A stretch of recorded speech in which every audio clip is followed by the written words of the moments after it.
All right. So welcome to our grant kickoff meeting here for the Educational Interpreter Grant. Just for the record, my name is Michael Nguyen. I'm a program manager at the Professional Educator Standards Board. I'm joined by my colleague, Matt Dressen, who's a policy associate, also at the Standards Board. Just wanted to say, you can go ahead and, for those of you in the audience, Jody's here, but you can mute yourself so that we're able to hear each other, but feel free to jump in if you have questions about something. The presentation, I don't think will take too long. I bet we'll be done within half an hour. So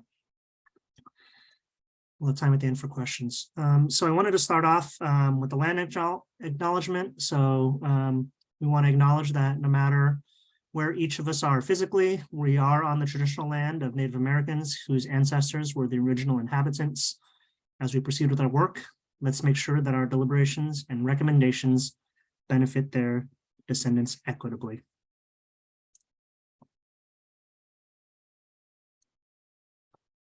We also wanted to acknowledge the history of this nation, one fraught with contradictions. For too long, this country has elevated a story of democracy and freedom while minimizing the impact of violence and oppression on marginalized communities on whose back this nation was built. Today, members of our Black and Asian communities and other communities of color continue to experience racism through police brutality, mass incarceration, inequitable education and health services, deportation, and other forms of subjugation. We aim to disrupt the legacy of systemic racism by centering racial equity and justice in our work. This is how we stand with our communities of color. Before we begin, we want to offer a moment of silence to consider these words and how you might join us in this work.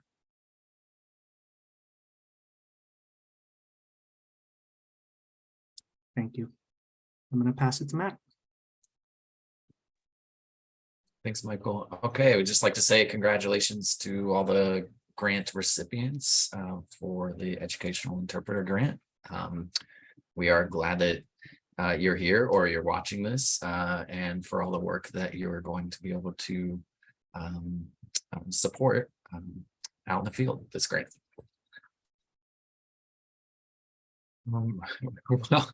Well, we've got you, Jody, we've got you here. Maybe we don't need to do this in the chat. We can probably just talk to one another.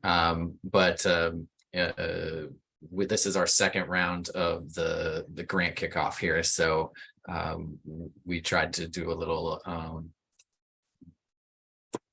get meet and greet situation here.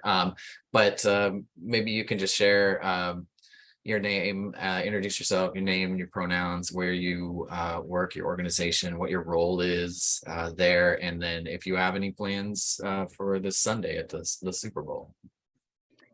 I can. Oh, here you're already going. Go for it, Jody. So my name is Jody Reeves, and I go by she, her.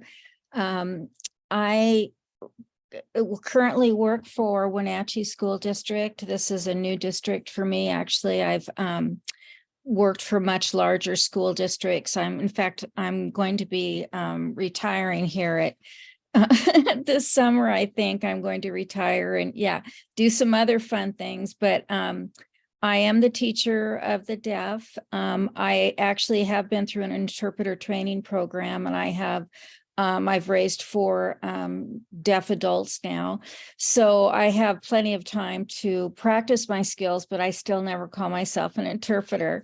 However, in this district that I'm in Wenatchee, it's really been a learning experience for me because we don't have a surplus of interpreters. I know there's a nationwide shortage, but anyway, so I fill in as an interpreter.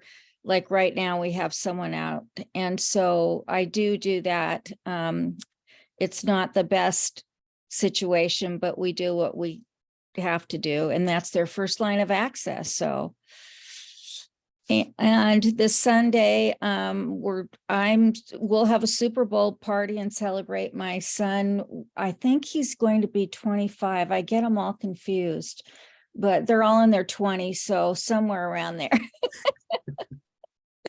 So that's what we're doing. Thanks. Thanks for the introduction. You already met us, Michael, Matt. My plans, I'll just pop it in. I am planning on attending a party at a friend's house who hosts every year. And I am bringing Kahlua style pork. on those Hawaiian sweet Hawaiian rolls. That's my cooking plan for bringing to share. All right. So just a brief overview of who is PESB. We are a state agency. We actually are made up of 2 boards driven by our collective mission, vision, and values. We are an independent agency responsible for overseeing Washington's educator workforce. We are dedicated to ensuring that each and every student learns from well-trained, equity-minded professional educators. So the 2 governing boards, we have the Professional Educator Standards Board, and more recently, the established Para-Educator Board. Together, we are the staff for those boards. And we do a lot of the work around policy to strengthen educator quality, support workforce development, and expand equitable pathways into the profession from the state level. So our staff team and board members recognize that high standards for educators are essential to student success and achievement, and you can read our mission, vision, and values here. So a little bit about this grant history, and I will send out a copy of a link to this slide deck to all the grant recipients at the end. Matt, do you mind just cutting and pasting the link and dropping that in the chat? All of these dates here are clickable, meaning they all go to different links around some of the state history around this work. So back in October of 2020, PESB convened a work group for educators of the deaf and to update the standards for credentialing for educators of the deaf. Based on that result of that work group, they realized that they needed a second work group specifically just for educational interpreters. So in April 2021 was the first convening of a work group specifically focused on that. As a result of that work group, our board ended up raising the minimum EIPA score, Educational Interpreter Performance Assessment score, from a 3.5 to a 4.0. They approved that in September at their September 2021 board meeting. That goes into effect this July 1st, 2023. As a result of that increased minimum score requirement for educational interpreters, the legislature decided to support all interpreters who had not yet met that score and just all educational interpreters in general, with Senate Bill 5693 passed last year, and it provided this proviso funding, which essentially provided funding to support those educational interpreters in achieving a higher standard on that assessments if they have not yet met it.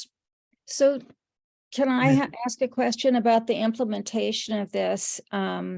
Because of the current situation where there's so many districts that don't have interpreters, that's just fact. What is happening as far as, I just know, just being an advocate for deaf people for so long, there's a disparity between the law and implementation of the law. And so I'm just wondering, where does your role come in? Do you suggest this to school districts, or how is that actually honored or implemented? So the best way I can answer it is the raising of this score requirement was actually based on a recommendation from the work group, which included educators and education interpreters and the deaf community from across the states. And they felt that the 3.5 level, too much was getting lost in that interpretation for students, for deaf students. And so they recommended that increase. Now, in terms of implementation, we know that there's a shortage, and so it's a balance. And I think there's there will need to be more work done around things like salary level for interpreters, training for interpreters. Just so I think that's a huge part of it. I think there's a lot of oftentimes, from my understanding, oftentimes the contracting out with a private sector company sometimes is more lucrative for the profession than working in a school district. So I think that's something that needs to be addressed to attract more to the profession to really address the shortage directly. But that's something that, yeah. But if districts are not even using any standard, and they're not even using the EIPA score, that's really what the angle I was coming from. I see. So we set the minimum standards, and so that will, when it goes into effect, that's our role at the state to communicate with districts that this is the new standard that the board has approved, and it was approved back in 2021. We gave them 2 years. So, and so all interpreters that do not meet that standard, there's RCW, which is state law, where there's a process they have to go through if they do not meet that standard. Okay, that's what I wanted to know. Thank you. Yes.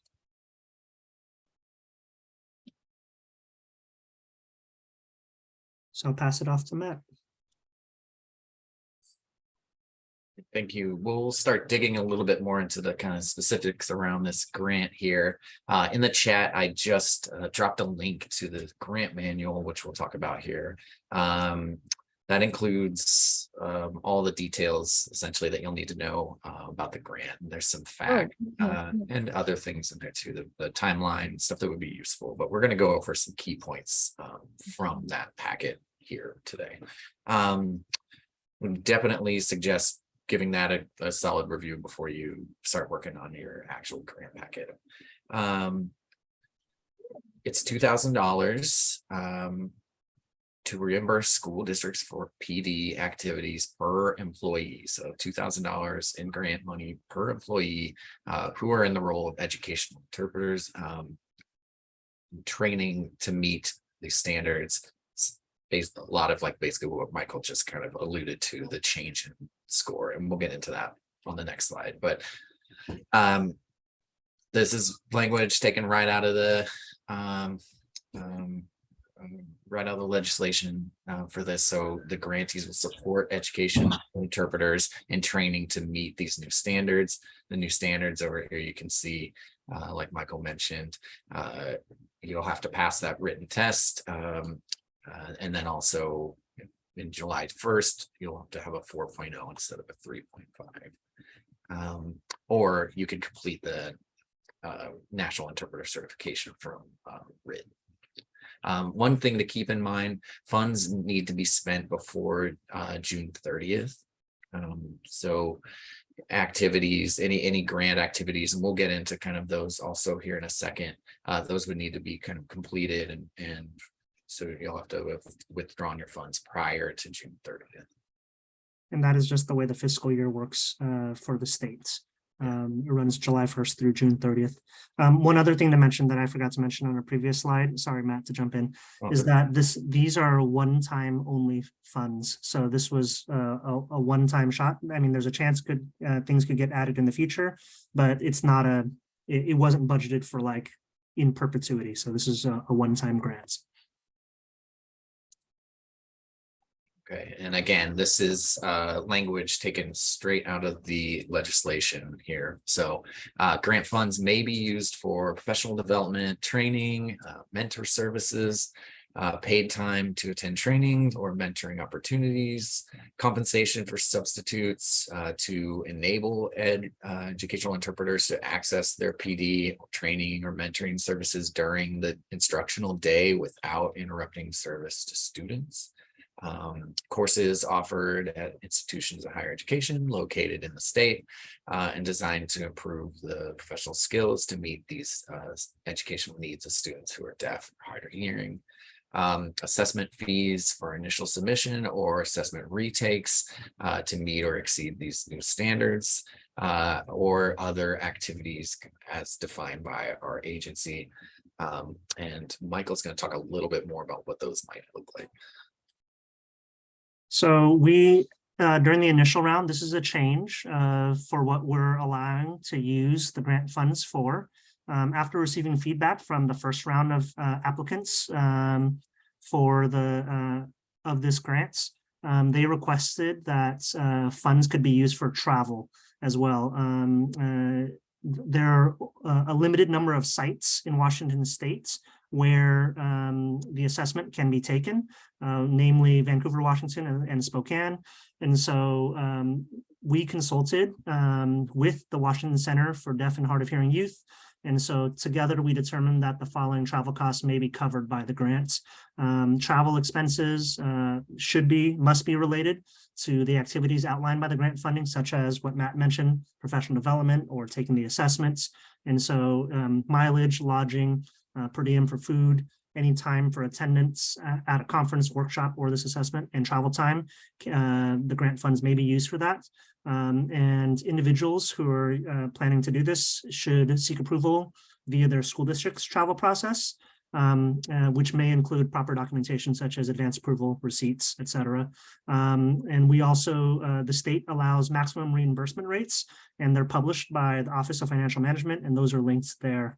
And it varies per county for the lodging as well as per diem rates for food.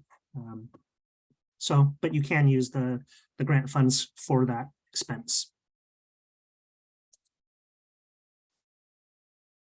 So we've also, I want to acknowledge the Center for Deaf and Hard of Hearing Youth as a leader for in supporting us in administering this grant and providing a lot of ideas as well as just support and history and background. And so they were able to help curate a list, which we have published, of potential workshops and other mentoring opportunities and other sorts of, also a list of just possible activities that can support educational interpreters, whether they have met the standard or not, to be able to access this grant funding. And periodically, every couple of months, they've gone in and we've updated and add to that documents. But as a reminder, all those funds must be spent before June 30th, 2023. And so, Matt, thanks for putting the link to that funding list, potential activities to use it for in the chat. We've also received a couple other questions from school districts, and we just want to reiterate that funds may not be used for multilingual interpreters, spoken language interpreters. The proviso is very clear that this funding was intended for educational interpreters of the deaf, and so that is already defined by the legislature, and so that is the intention of this funding.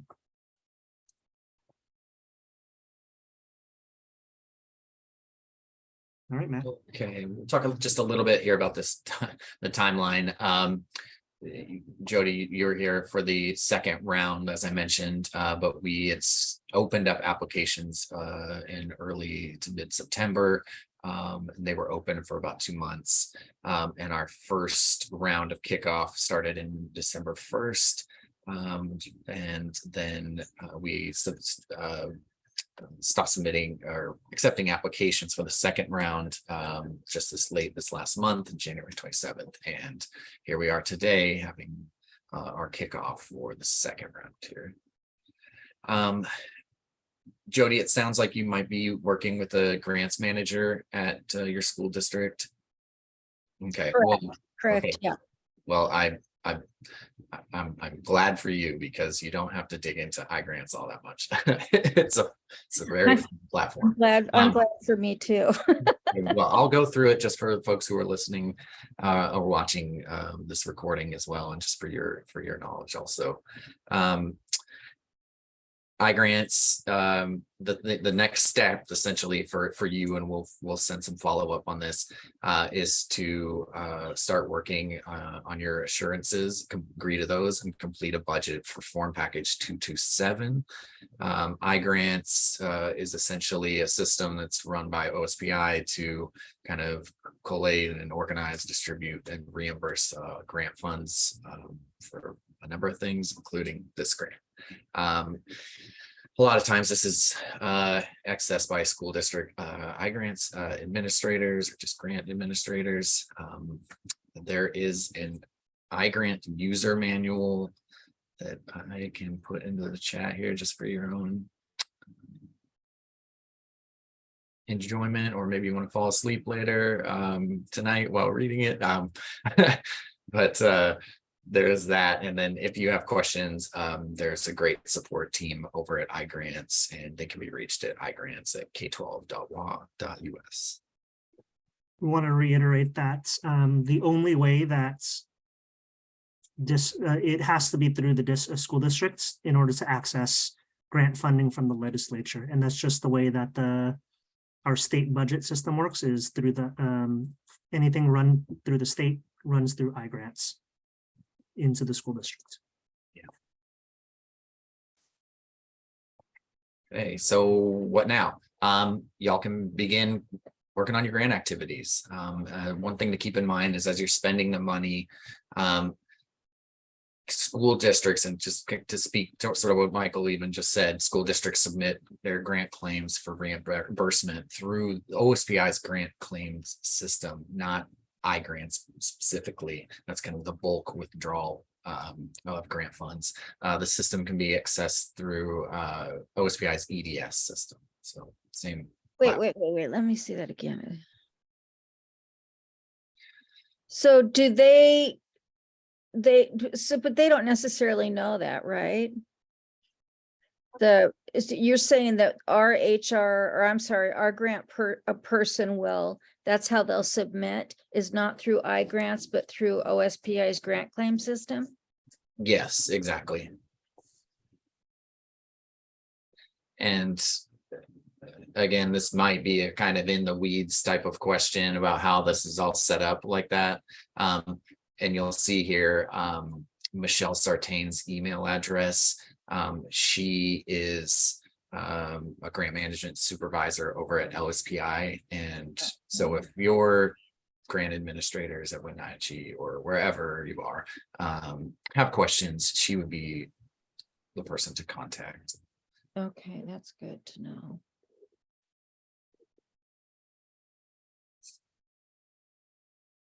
Okay. All right. And then as the final grant requirements, just look out for an email coming up at the end of the school year. We'll send it out in May. It'll be a very simple, short survey just to get your feedback and final thoughts. And so just look for that in your email. Cool.